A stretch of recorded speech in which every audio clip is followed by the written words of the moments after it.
Will Arnett, you picked up your fourth Emmy nomination this summer. This time it's again for Devin Banks on 30 Rock. How did you hear about it, and what do you think about picking up another nomination? I heard about it from a friend of a friend. My Louis K guy who works with me called me up and said, "Hey, you got nominated." And we were up watching first of all, we have two young sons, so we're up early anyway. And we decided to watch the live feed of the Emmy nominations just because we wanted to see if Parks and Rec was going to get nominated. And we were so excited. It was a great morning. And then we got a call later because they don't announce the guest star stuff on that. So, so that was kind of like just icing on a cake of an already great morning. It was already a great morning, and then just topped off by your nomination as well. Yeah, I mean, there must have been I think I got in because of a clerical error. But I'm very happy. I love my experience on 30 Rock. It's been awesome from moment one. I love working with all those people. And so just to get that, it seems like totally unnecessary. I already love doing it. So. Well, on that particular show, especially, they have so many guest stars over the course of the year that to be singled out among that particular group of people alone, that's a high accomplishment. Yeah, I don't know. My last name starts with an A, so maybe it's just easier to kind of just tick me off first, and then you don't have to go to make your way all the way through the ballot then. Yeah. So that's the way I choose to look at it, because there are so many great people on that show who come on and do, great stuff. So I'm very lucky. One thing I love about the way they treat Devin Banks is you seem to have, when you're not there seems to be things going on in your life that we're not even aware of. So when you drop back in for an episode, several things usually have changed, and you've got all kinds of new things to play with. Yeah, I mean, they started establishing that I'd worked with the Obama White House, that I'd helped Obama get elected, and I'd gone in that direction. And, we did that episode, the episode I did last year, where they cut back to a bunch of speeches where I'm there behind Obama and clapping. And then I'd be befriended, before that, the story was that I'd befriended the Obama girls. And, it's so fun to be able to come on and just do, insane stuff that there's nowhere else you'd have an opportunity to do stuff like that, or storylines like that, where I'm like running a commission and I'm investigating, Alec, Jack Donaghy and all the, that's for me just super fun, hilarious times. Well, in this episode, Plan B, you've now got a family as well, which you didn't have before. Yeah.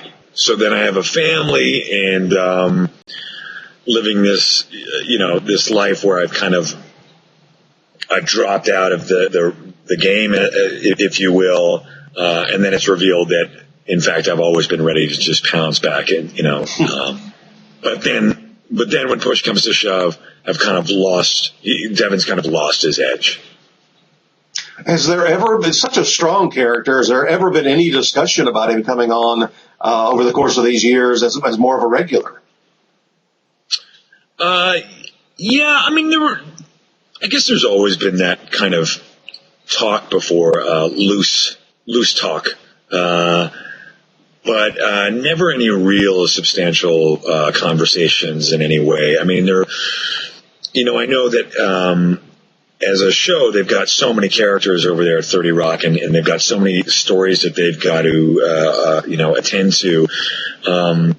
So I'm sure anytime that they ever started to really think about it in a real way, they think, oh, well, we got so much other stuff that we got to do anyway. But, I'm sure that as they look down the road and think, wow, we're going to do 2 more seasons or 3 more, or whatever it is, maybe adding somebody like Devin Banks, there have been points where it seemed like that would be a good idea to just help lighten the load or something. I don't know.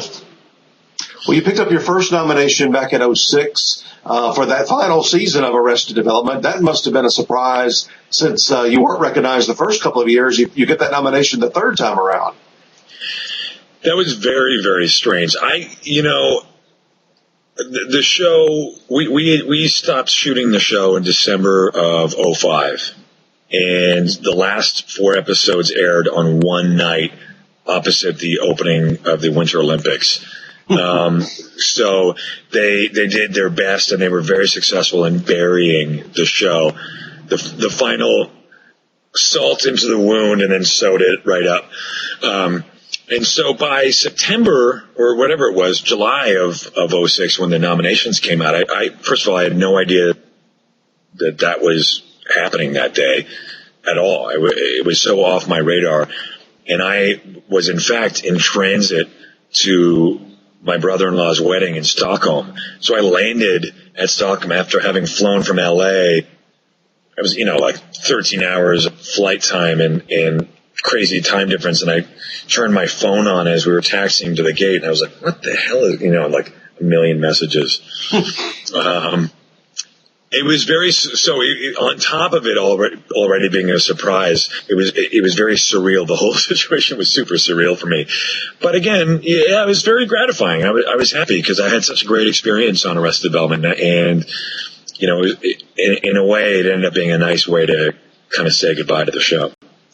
Did you have a particular favorite memory from that time on the show? And I got to tell you this too. When I'm riding down the road, I've got the '80s channel on satellite radio. The final countdown comes on. I can't think of anything now but Arrested Development when I hear that song. Is that song kind of ingrained in your mind now? Yeah, it feels like that song kind of follows me now a little bit. I have such great memories of that show, and I have so many. It would be there aren't enough days of the week to sit down and talk about all the great memories from that show. So many on every different level, creatively and on personal level. It was a really amazing time, and I think the greatest part about it was that we recognized from moment one what a special experience it was. And I don't mean to say that like it's special as if, it's better than every other experience that anybody has on any other show and that we're some great thing. I just mean that it's rare that you get to make a show where the writing's super strong, everybody in the cast gets along, everybody's kind of working in the same way. You just felt everything coming together at that time, and we recognized it. And there wasn't a day that I showed up for work on that show that I wasn't so excited. Every day that I drove onto the lot and put my pass against the things to let me on to go shoot, I thought I was very grateful every moment. Well, the show won the Emmy Award for Comedy Series that first year. What was that experience like, going to the Emmys the first time around and actually walking away with that big prize? It was amazing. I mean, we were really the underdogs. We were this show that nobody watched. We had super low ratings. We'd had good reviews, but it's not like everybody was talking about our show at that time as a real contender. At least we weren't aware of that. So we thought, boy, this will be kind of a fun thing. We'll just get to go to the Emmys and whatever. And then when they actually called out Arrested Development as the winner, it was so crazy. Like, what? I think there's a mistake. David Cross had won. I was sitting with David. We went as each other's dates, and David had wanted the whole cast to, if we won, he said, let's all get up, go out into the aisle, congratulate each other, and go the other way, and just go away from the stage, go out of the theater, go get into our cars and drive away. And I really wanted to do that, but as my wife always says, never listen to David. Well, speaking of your wife, you had that one appearance on Parks and Rec as I guess the MRI tech. Any chance of going back and appearing on that show again? Well, I would love to. I always joke with Mike Shore, who runs that show and awesome writer, and with my wife, I'm always anytime they mention the show, I'll always say, sounds like a job for Chris. They're like, Chris, the MRI tech? I'm like, yeah. Sounds like Chris needs to come back and sort of, So I'm always jockeying for that. And hopefully because my new show is on NBC, I'll have the opportunity to go back onto that show and do something. I'm such a fan of that show. I think it's so funny, and it's the funniest show on TV. And so, yeah, I definitely hope I get to go back. Well, I don't think any show has ever made more, I don't even want to say the word improvement, but grown so much from those first 4 or 5 episodes that aired. Then they had the summer off and they came back, and it's just hitting on all cylinders now. Yeah, I think that, there's always going to be that. It's very, very difficult to come out of the gate and have 4 or 6 super strong episodes, that really define the show.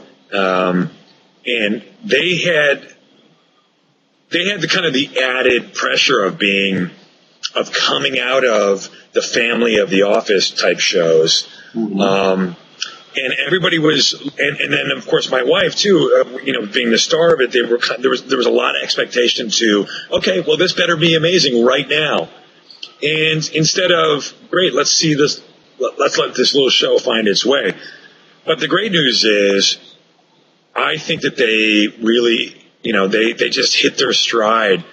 And I would say this, I think there was a lot of talk, the story became that the first 6 episodes weren't that great, and that's the story that everybody keeps repeating. I kind of disagree a little bit with that. I think that the show has just definitely gotten great, but I don't think the show was lame then, and I felt like that's weirdly something that everybody just kind of hung on to as a story. Yeah, I didn't think they were bad by any means, but I think it was a blessing in disguise. I guess that's what I'm saying. Yeah. Well, if a show comes out and they debut in the fall, they've got to put together 22, 24 episodes. There's no chance really to have a break where you can figure out, okay, what do we like, what do we not like, how do we want to change this? Having 4 or 6 and then a summer off to reconfigure, I thought that really helped them. Me too. Yeah, it was a great. Yeah, it ended up really working in their favor. Speaking of NBC, speaking of the fall season, you've got Up All Night about to debut. Tell us what it's about and who you are on that show. It's funny. I mean, the show is kind of about a lot of things and about nothing. I don't mean to suggest it's Seinfeld that it's a show about nothing, but it's a, at first glance, it's kind of a show about a woman who's got a new baby, and she's struggling with the idea of going back to work, and it's about her life at work with this boss who is tricky, and about her life at home with her husband who is now staying at home with the baby. But I think that it's more simple than that. I think it's much more just a real reflection of what's happening in America right now. It's just a story about these people who have enjoyed a prolonged adolescence, who now in their late 30s or 40, or late 30s or even early 30s, potentially, who knows, super young. It's about these people who now are forced to deal with the big life decisions that used to happen when you were in your early 20s. People used to start families when they were 22, 23, 25. Now it's happening when you're 35, 40. So it's just kind of life happening to these people who already kind of have these lives set. And now you do have this woman who's going back to work, and her husband has decided to give up his career, which was, my character, Chris Brinkley, he was a former partner at a law firm, and he gave up his partnership to raise their daughter, because it's something that he wanted to do. And, he might have been unhappy with his job in the law firm, or when he wanted a change of pace. But it's a very real scenario that happens a lot now, where dads are much more hands-on. So that's another aspect of the show. So I think it's just really a sort of an amalgamation of all these things that are really happening in today, and hopefully in a really relatable way, we're telling those stories that people understand and find funny. Well, you're only as good as the people you work with, and you've got 2 great ones with Christina Applegate and Maya Rudolph. Tell us about working with them. It's like the luckiest. I'm so freaking lucky to have them. I mean, Christina is just a super talent, been doing it forever. I don't mean to suggest she's old. But she knows what she's doing, and she's really funny and really great and smart. And Maya is just a bottle of hilarious. And I'm so fortunate that I get to play with these really funny people. Well, we're excited about the new show. We're excited about your Emmy nomination. Good luck on that, and hope you have a great rest of your summer. Thank you, Chris.